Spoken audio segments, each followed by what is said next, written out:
Welcome to Emuna is Our Future. Is the never give up victory? Victory. We're going to have V-Day here in the world, in Yerushalayim, with everybody. It's such an unbelievable reality that everything is turned around, just getting everything set up here, thankfully. And we have to appreciate how much goes into bringing us to Emuna weekly classes. We still don't have the Wi-Fi, so we're going live, hopefully the internet. We're not relying on it. We have our audio for our Breads of Israel podcast. Emuna is Our Future. And the focus is to never give up. Never, ever give up. That is the famous cry from Rabbi Nachman ben Simcha ben Fega, to never give up. That's the mindset that will give us the strength to overcome and transform, not just to survive, but to transform the coronavirus challenge, the COVID-19 challenge that we're all going through and gone through together. And please God, just like we have a challenge right now, getting Wi-Fi into this beautiful new studio, and we thank Hashem again for such a beautiful studio, and Rav Shalom Orish for hosting in Chut Shel Chesed in Yerushalayim, in part of the Breads of Israel Emuna team.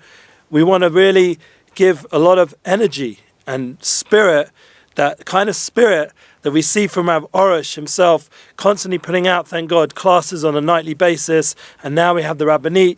After the break, we now have beautiful classes about a winning mindset with joy, and we translate it for you guys in English. And we have to appreciate what's going on in the world, how this uncertain time that we're in is also giving us a 2020 clarity. There's a certain 2020 awakening and vision that we all need to sort of strive for.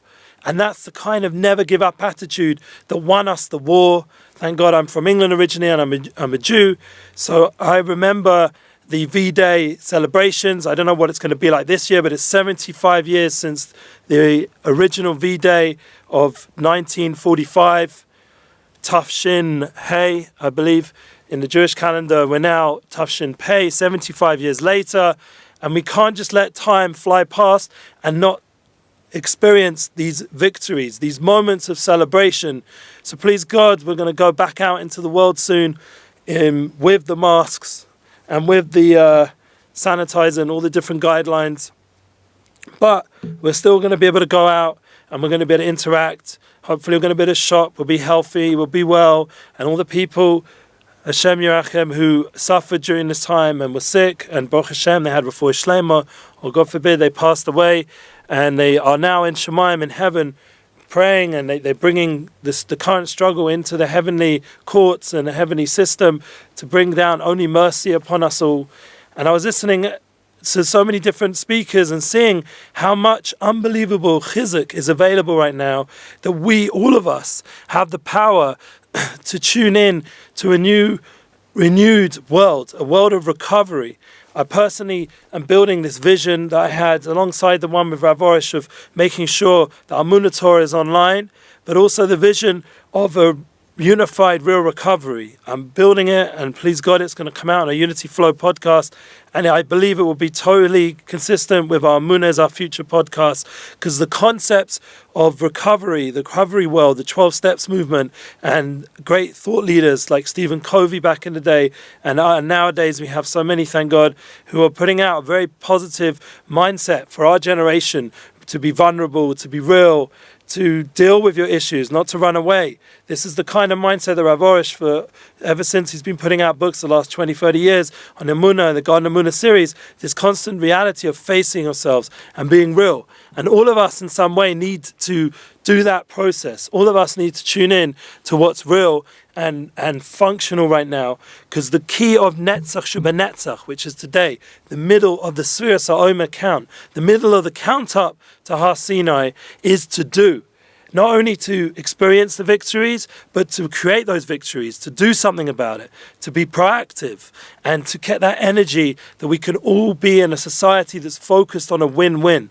And I don't just mean the Jewish world, and I don't just mean people tuning in for the Torah, but as a world, we have the power now with the online platforms to create a win-win atmosphere where everybody wins. There's no reason it has to be poverty on an extensive level. I'm not talking politically now. I'm just talking about the concept of building others around you, doing kindness and being proactive in the ability to change the world to be more caring. Like we see now, even Facebook has a care button. So all of you can, yes, right now you guys can put that care button. Right now someone's waving to me because we are doing an experimental Instagram live on my Midnight Rabbi Instagram, Midnight Rabbi Inspires. And we also have the Breslov English, but we got more followers, thankfully, who are tuning in live on the Midnight Rabbi one at this stage. We are growing. We've, thank God, got over 2,000 followers now. That's something to celebrate on Breslov English. And we also have almost way over 1,800 and almost 2,000 on Twitter. And it's exciting how the Breslov English platforms are growing, and that's a big thanks to all of you. And what's the important part is that we're sharing the growth, we're sharing the Emuna teachings, Emuna classes of Rav Orish and our other staff like Rabbi Elgrod, Rabbi Dayan Elgrod. He's a judge and he has the opportunity on a daily level to inspire us with his daily halakhic corner, and all of you have the merit to tune in there and to be part of that process of Sfiras HaOmer right now, of counting. He's giving us a lot of inspiration of loving others. And this kind of love for other people is a godly thing, is a very spiritual aspect. And that everyone in the world understands you have to be a mensch before you can really get to the Torah. And that's really Sfiras HaOmer in essence, that we're changing over the animal side, like Gedalia Fentz was talking about in his wonderful live class he gave last night in Miami, this transformation of the animal aspects of yourself to become more godly, to get back to the light that we had. Pesach, we spoke about at the beginning of Sfiras HaOmer.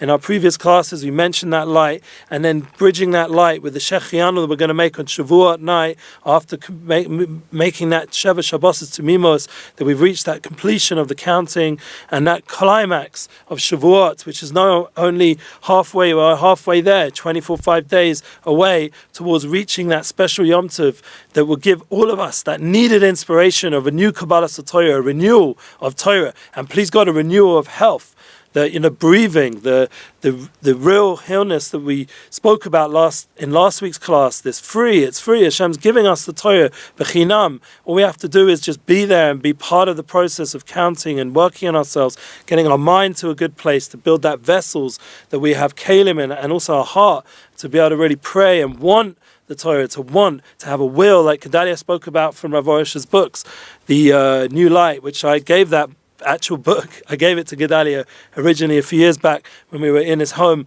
on Emuna Tour 2018, and thankfully he's learning it, and you can see he's put marks. And I remember last year when I was back, I saw how much he'd worked on that book, and you see from the New Light from Rav Orish the power of Ratzonus, of will, and that's a big panemius understanding of this day, Netzach Shebenetzach, that we are in the middle of Sfiras HaOmer. The energy is there, the power to accomplish, the power to create new world recovery, new world Emuna, new world energy, to have a renewal of everything. And that was the secret, the sod of Rabbi Nachman. He's constantly bringing into the world a spirit of renewal. I was with someone last night called Nachman, and he has that energy of renewal, of flow, of chadshus. And that was interesting that, you can meet someone nowadays and they're walking with that energy of Nachman. I had a mashgiach when I was in yeshiva, should be a Ilya Nishmas for him, Rav Buhlman, Rav Nachman Buhlman his name was. And he was someone who's very penetrating. He really looked at me and saw what I need to do, where my issues are, and channeled me in a balanced, healthy way on my journey in Judaism. And I have eternal appreciation for that rabbi, but he had that quality of Rav Nachman of being able to penetrate the Ner Nishmas Odom, this ability to go in and to know where the work, the shorish, the root, the source of all our struggles and pain and our ability to grow, where that is. And like he says, Emuna is Loshen Gidul. It creates growth. So we're all growing right now. We're in Sfiras HaOmer, we're coming out of the Corona Challenge, we're coming with a renewal and a growth factor that we shouldn't miss. So that's the idea, that right now, if there's this energy and this light in the world, there's a Rebbe that I follow in Yerushalayim, his name, I'll just put the energy down a little bit just so we can just tune in and breathe and internalize a moment. His name's the Tolner Rebbe, but his Yotzai of his Zayde is today as David Tolner, or Netzach Shebenetzach. And it's interesting how we can bridge different groups of Judaism, like we have Chernobyl and Breslov, they were seemingly misnagdim. They were seemingly the Chernobyl were more misnagid to Breslov. I don't know if Breslov was misnagid them, but it was a certain an opposition, let's say, in a positive way, as best positive we can be in history. But the beautiful thing is that personally I have a connection with the Tolner Rebbe, and every year he encourages me to go to Uman. And like we said, we're visualizing, we're praying that Uman should, please God, materialize. And if not in Uman itself, please God, the light of Uman should come to wherever we live, to please God, hopefully we pray very much for Yushalayim and Uman Yushalayim. Imagine Rabbi Nachman with Tchias HaMeisim walking the streets of Yushalayim. So this David Tolner, it was a Rebbe a few hundred years back, a very strong and charismatic and wealthy Rebbe who was able to be mashpir, to give over a lot of energy at that time of the world in Ukraine and in Galicia, which is where I'm originally from. My father's originally from Galiciana, and it's good to know our roots. Like my family ended up in England, and that's why for me, like now this week, Winston Churchill's V-Day is something I get inspired about, because I see the power of struggle with all the negative forces that existed in the world that time in history during the Second World War, and it was a big struggle. So it would be amazing to see like how in our generation, 75 years later, we're coming out, please God, our own struggle, and we can't compare what the kind of struggle that the Second World War was and the Holocaust, God forbid, we should never see such a thing, never again. But the concept of never giving up was so alive, and it was so real that even after the beautiful Judaism of Europe that was around in those times and before was then seemingly destroyed, there is now, thank God, a alive and existent Hasidus of Breslov, an existing Hasidus of Tolner. The Tolner Rebbe spoke last night and sang old songs from the day of David Tolner and read from a Tehillim, a Psalms from David Tolner, his own hands, who was a Talmud of the Chernobyl Rebbe, who was a Talmud of the Moranaim, was a Talmud of the Baal Shem Tov, goes all the way back to the originations of Hasidus. And Rabbi Nachman, we know, obviously was a great-grandson of the Baal Shem Tov, and that revolutionary light that came into the world is now manifesting in the 2020 time as the biggest tools for our generation to really enliven. Now, the only issue is, as I was speaking to Mordechai Ben Avraham, one of my friends, as part of the crew, we also have Nissim Black, also speaking with these kind of guys, how can we create that renewal? And so, obviously Nissim's with the music, but Mordechai Ben Avraham, his approach is to give a very real, vibrant, I'm reading his book right now, be very interesting when it's ready to publish, how it affects everybody out there. But this idea, and he even encouraged me personally, I don't know what you guys think, but he was saying, I should write a book. Maybe we'll see. Imagine Emuna is our future book. I don't know. Or however it goes, a Unity Flow book or something like that. Maybe it'll be about this whole real recovery that we're going to go through, about this whole time period. I think it's something that needs to be documented. Interesting, the point is that Mordechai Ben Avraham was giving over that we need to be very up to date. Like right now, we've got an Instagram live feed, and please God, we'll have a YouTube feed once we get the Wi-Fi up, and we've got the Facebook feed, and we've got the podcast, and we've got to be where it's at. We're doing little small videos so we can put them all around TikTok and everywhere. It can be a reality that everyone in our generation can be in tune with and relate to, and it's something which can be pushed harder, like with more energy and more determination, to make sure that the internet experience that we're all having on a daily level now shouldn't become addictive. And that's why I come back to that real recovery. We need to have tools of therapy and guidance, how to, on an accessible level, and how to not become controlled by the internet world, but rather to elevate the internet experience, so that they have these alternative realities we go into. We're experiencing something within when we go online, or a video, a movie, or something like that, something very powerful and profound. I don't know, like the Lord of the Rings, or this Crown documentary on Netflix, all this stuff that's going around and around, to be able to not get totally drawn into that world and realize that we have a mission to do in this world. That all of us have a purpose.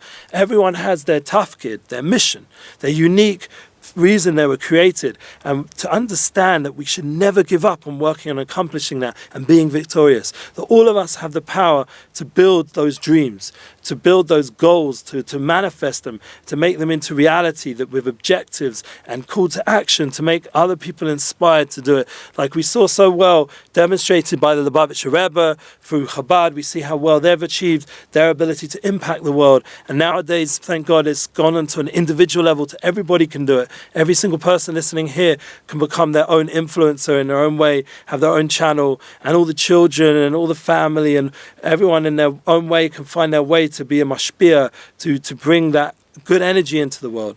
So since we're holding at a time right now which has a lot of energy, we have to focus, and right now we have to remember, we have a weekly class, Emuna, you guys, please God, we'll get the Wi-Fi, we'll get it all up to a new level, and we're going to be here, please God, on time. Today we're a little bit late, thanks to our recording guy, it's all good, and we'll be here. Jerusalem is the place, and I'm a Kohen, we have Parshas Emor, we have the idea, this kohana, this vikidashto, this ability to honor the people who are priests, to be able that they should be able to do their service of God with peace of mind, and to be able to have the joy, the simcha, because part of the avodah of the Kohanim is that one of the reasons why they can't marry an almana, a widow, is because there's a certain aspect of, sorry, not a widow, a gerusha, a divorcee, but the Kohen Gadol can't marry an almana, a widow. So there's an aspect that to be able to do the optimum level of avodah kodesh, or holy temple service for the whole world to reach its tikkun olam, they have to be in a state of mind that's positive.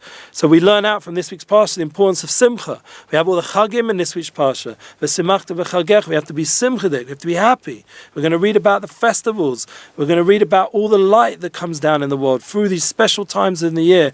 We're going to have Lag Ba'omer, please God. This is going to be a whole different level, Lag Ba'omer. The Netzach is a great preparation because it's the right leg going together with the left leg. That's the Hod, the humility, that once we've been victorious and strong in doing what we need to do, to have that humility to understand that we don't know, that, like Adalia put very well, that one of the best things to do is to say, I don't know. You're in a fight with someone, or God forbid, or people are upset with you, or people are demanding things. You can't always know. You definitely should be responsible and try, but you can't always know. You have to have humility. And that gives our Emuna chizuk that we need for our soul, with these netzach and hod, these two legs, to stand up strong and to tune into that oneness, that unification, the Moshe and Aaron who represent those two aspects, Moshe Rabbeinu and Rabbi Nachman's light, and Aaron a Kohen, the whole concept of people who are spiritual, and the beautiful power that's within to really tune in to our soul. So every one of us can build that, and that brings me to one more point I wanted to mention, that we have a WhatsApp group, and I really feel like it's just sort of like at a point where it is. I'd like you guys to share the link. I put it there underneath. I want you guys to get more people to be tuned into our WhatsApp group so they can be part of the feed of Emuna classes, Emuna post, Emuna content. And please God, you guys, if you have stuff you want to share, I do post other people's content as well. I'm happy to include it in the feed and all the different platforms. And it's all part of that unified experience, that we are not like exclusive. We're not trying to control anybody. None of this negativity that sometimes goes on underneath. It's only positivity that I'm seeing, thank God, on the live feed, that we're all building this together. We want to build a new world of positivity, and a world where we can have acceptance, a world where not only do we accomplish like Netzach, we go and we do what we need to do, we also have the humility, the balance, and that light comes together in the following week. We'll talk about it, please God, next week with Hod, like Ba'omer. It's a very inspirational time, and we're getting ready now for the last part of the Sphira. This is a part where we're already starting to now internalize and make lasting foundations. So all of us are ready to now go out to the world. It's, in a way, this whole challenge has been perfectly orchestrated, and that's the truth of divine providence, that the Kodesh Baruch Hu was perfectly orchestrated, everything historically and spiritually and emotionally and physically, materially, and all the different things going on, perfectly orchestrated to be unified, to come out, that we would go out of this time period, please God, with a renewal. that we have the ability to do tshuva, really, to real tshuva, not some funny, like, bang your chest and pretend and grow a beard or whatever. The real, and if you're a lady, to like become more sneers, to really be sneers, to understand the inner aspects of sneers, to understand the inner aspects of what it means to have a beard, to be merciful and kind, to be loving to your family, to your friends, to really reach out to another person. So anyway, so what I would say, I would like to end off and just say to all of you guys that as we're reaching this climax of the Sfiras Omer, that all of us have the power to be enlivened, to be energized, and tune in to the teachings of never give up, to keep going ahead and be victorious, to celebrate those victories, to have that vision of victory at business with win-win, and victory at home with, please God, with good relationships, with victory in our work, in our spiritual work, to have a flow, to be tuned in with prayer and Emuna and Esbodidus and mikveh. Please God, I'm looking forward to get back to the mikveh, to go back to that place of purity and renewal, please God. And we should see that together. You guys, you're just as much part of it. You are part of the sharing flow. And I'm happy to say that we are expanding our viewage, and that's your merit. You're part of that. And please God, you guys, I can't wait to one day see some of your classes going up, and it's your inspiration. Because in the end, the most important thing of a leader like Moshe Rabbeinu or Rabbi Nachman is he wants everyone around. And Aaron a Kohen, he wants the whole world to be lit up, the whole world to become inspiration, and to be in a place that we can enjoy and celebrate together the ultimate victory of Mashiach Sekenu b'mehei v'yameinu. Amen.